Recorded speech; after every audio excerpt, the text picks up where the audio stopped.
What's the meaning of claim?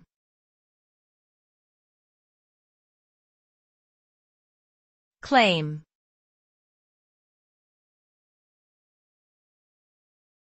Claim.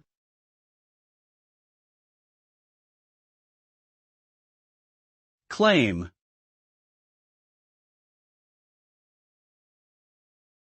Claim.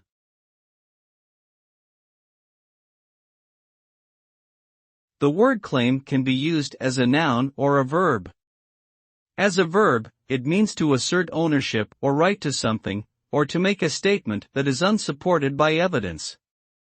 As a noun, it refers to a statement of belief that is contested or doubted. The result of making a claim can range from being straightforward and accepted to being controversial or disputed. It can lead to legal action, negotiations, or simply a difference of opinion. Overall, making a claim involves asserting a position or idea, and providing or seeking justification for it.